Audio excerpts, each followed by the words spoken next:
Hola. Buenos días. Good morning. Please be welcome and thank you for being here. My name is Sebastián del Rio. I am part of the product team of our tech. And as Nacho said, I will now talk about some resources that I use in order to have good design in my applications when I'm not working with a professional graphic designer. As I guess that most of you know, in GeneXus you can have applications with very good design thanks to all the tools that it provides us with.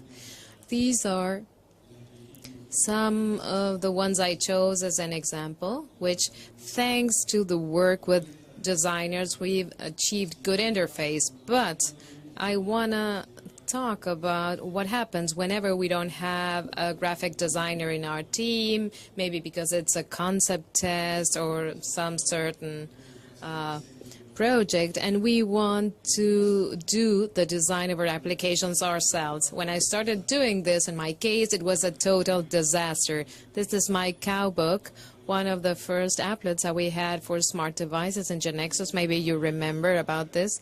Back then, there wasn't much there. All the applications were in black and white. This was more than 2 years ago when I started working in our tech, and this was the first thing Armin asked me to do. Some people even liked this back then. The icons do not match.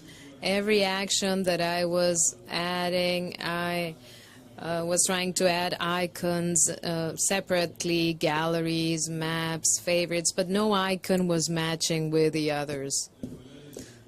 I chose all the colors in the wrong way. The text cannot be read because the contrast between the background and the front are the same, so they're hardly visible. Controls were misplaced. We have blank spaces that mean nothing, text that cannot be read. It's a whole disaster, basically.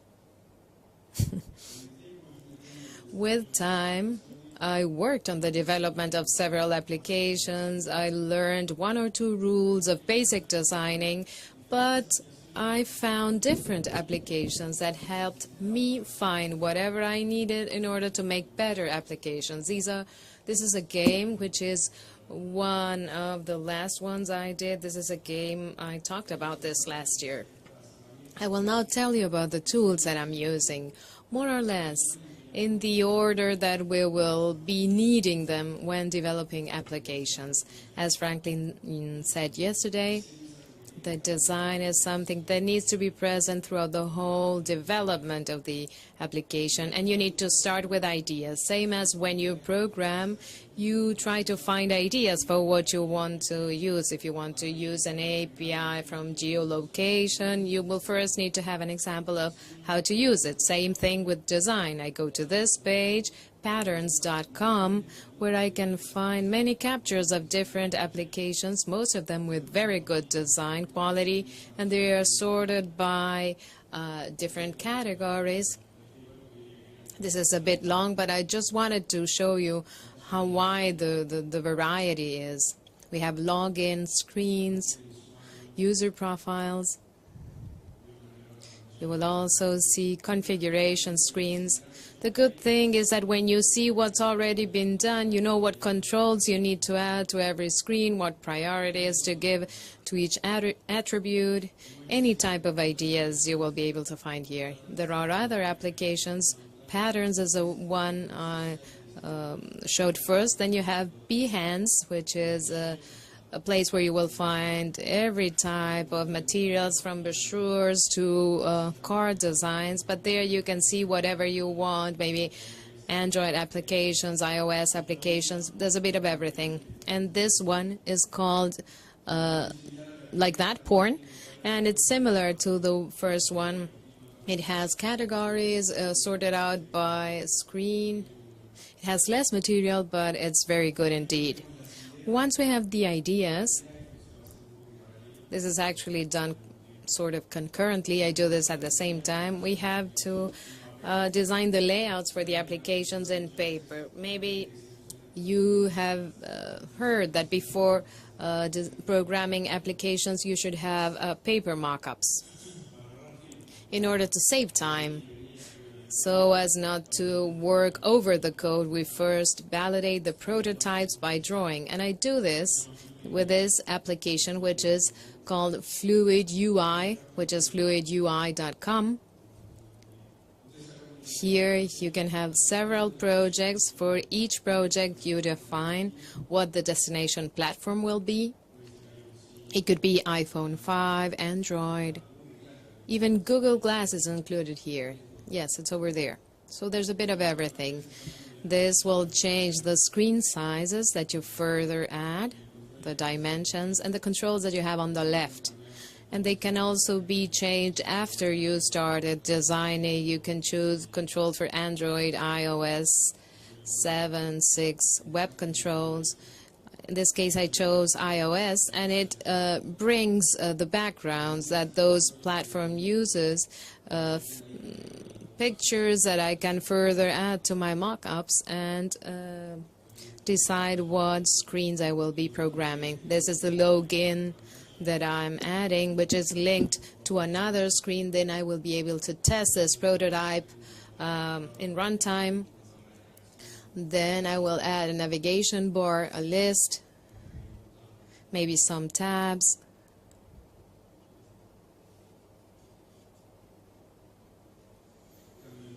I can change the text by double-clicking. I change the size. I will link this button with the previous screen. It's a horrible example, I know, but this is just to show you how this works. With a play button over there, I will see how this works. When I hit OK, it will call the screen. Then it will get back to the previous one.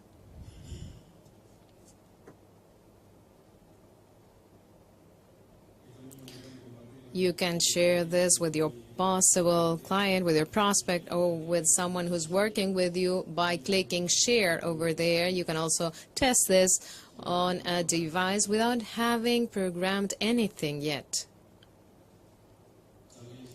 There are several applications for this. These are all very similar. I just leave them here so that whenever you want, you can test them all and you can choose whatever seems better for you. The one I liked best was Fluid UI because I don't have to log on in order to start working with it. Another thing that I showed in my cow book, which was that fluorescent green application that I showed before. It's not easy to choose matching colors. If you talk to a designer, he will be able to talk for hours about how you need to choose colors well. For this, I use an application that's called Color, which is made for mobile applications, mobile devices, sorry. And here you can just look at anything and it will give you a color palette that of matching colors for your application. You can take a look at the logo of the company and it will automatically create a list of all the color palettes that it has scanned, and for that you will be able to have RGB codes, and this could be included in the themes of GeneXus.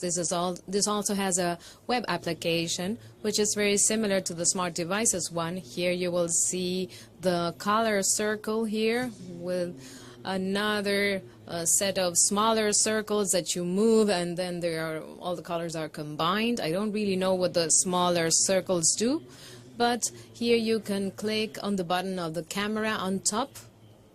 Let's just try this with the logo of one of the platforms that I showed before.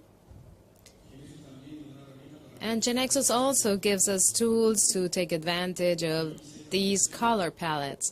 I did this application with basic controls, text, maps, icons, tags. I took the color palette that I took from NinjaMock.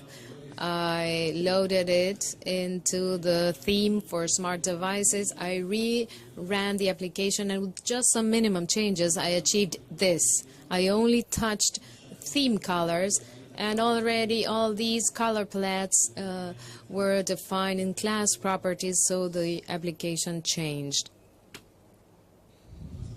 Other applications that show you color palettes are Peloton and color lowers. There's not much difference between them.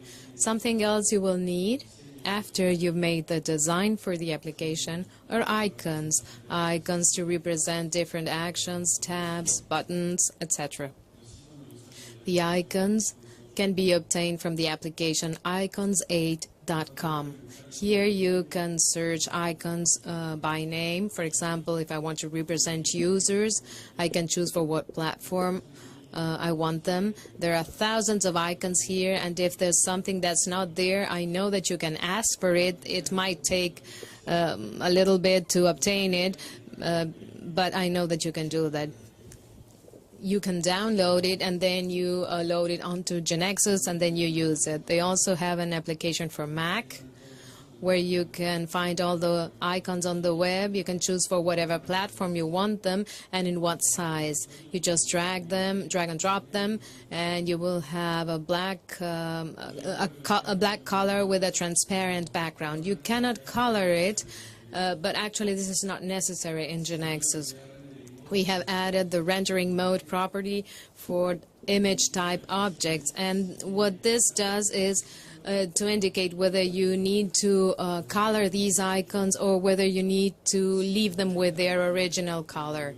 If the property is original, they will be left in their original color. If it says template, it will have the color for the application. And if it says automatic, this will depend on whether the image has an action associated to it or not. Other applications where you can find icons are iconmonster.com that provides us icons just like Icons 8, and then Icon Finder. And there's an even wider variety there in Icons Finder, but you have to make sure that these icons combine in this case. We also need images, pictures, photos for the publicity of the application. Searching Google Images is not good. First, because you don't know whether you have rights for using that, and the quality is generally bad. I try to find images in Flickr. It now has an application for smart devices too. You can find pictures of whatever you need, and all you have to do is to change the filter per type of license, and there you will know that all the images that are found with that type of license can be used for free. All you have to do is, where indicated, you will have to add the name of the photographer and adding Flickr. Here we have Yahoo Weather that uses this. It has very good background images, and there you can see the name of the photographer in the bottom part of the screen. Here, this is a part of making the app. I have some tips for improving the performance of applications. There's just minor things. First, everything that can be done on the theme, well, you should do it on the theme. You should use it. Sometimes tables are used to generate margins, but don't do that, because every one you add, it makes the application slower, and you can do that by adding it on the margin properties. Next, avoid unnecessary transparencies. If you have an application that has a white background and on top it will have several controls with a white background too, you will need to have another background, because you will need to calculate what background you will need for each one. But if it's white, then it will be white for all of them. It's better. You have the application ready and you will have to upload it to the store. You will need to have many different sizes here, for example, in the iOS icon. This is done with Photoshop, but I don't really know a lot about Photoshop. I just download a file that has several layers, the icon that I need for iOS, in every size for the store for iOS 7, 8, 6. That Photoshop file has a layer that's the icon as a drawing, which is edited separately. Here I have changed the background, the text. It has background colors that are predefined. When I save it, I go back to the original file. I have the icon in every size I need it. I can see how it will look in the store, in the home page of the application. and now I need to store it separately. Up to 1 week ago, I just saved it individually, but I discovered that there's an action that I saved the child with play, and I saved like a week of time by doing it in a general way. These icons that was generated by the Photoshop file are charged into one single image object in GeneXus. And this image object is configured with all the properties for icon, retina icon, retina and non-retina iPad. We have the same image with all the properties, and GeneXus makes a difference only based on the size, density, and theme, so it knows which it will need to use for each device. appcontemplate.com. This is where I obtained this file. They also have one for Android. There are also web applications that can unload many images, but I didn't find any good application here, so I won't be able to show you one. Finally, I would like to tell you about Android Asset Studio that has many tools in order to generate whatever you need for Android. I will just mention these four. Icon generators, other generic icons, and simple 9-pack generators. In launcher icons, we upload an image. It could be an image from one of the existing Android icons from clip art. You can choose a shape. You can have square. You can have 3D, you can change the background color, and we have the icon generated for Android in the 5 or 6 densities that we need. This unloads a zip with the icon in all of those varieties. Then we have action bar and tab icons. I do the same here. We can upload an image and choose one of the existing icons. I will choose one from clip art. The icons that appear in clip art are all the default icons of our Android, and that's a great number. We can choose whether we want it for the light theme, the dark theme, or we can choose our own color. If we have a specific color for our own application, we can choose transparency for the color. And same, a zip is unloaded with the icon with all the densities that are needed for Android. Generic icons is the same as the previous one, but since it's not made for tabs or action bar, we define the icon size in this size property. And in the case of 9-patch, these are images that are resized selectively in order to avoid distortions. A common use of this are the images of the WhatsApp bubbles, text bubbles. In these images, we indicate with a line of 1 pixel what part of the image can be resized and which part needs to always keep the same size. In order to generate these images here, all you have to do is upload a common image file in PNG format, and you move this black framework to cover the area that could be resized. This added a 1 pixel line to the edge. You won't see that line afterwards. This is only for the device to know what can be scaled, and that's also unloaded for every density. I hope that this is useful. If you have any doubts, you can talk to me whenever you want. Thank you very much.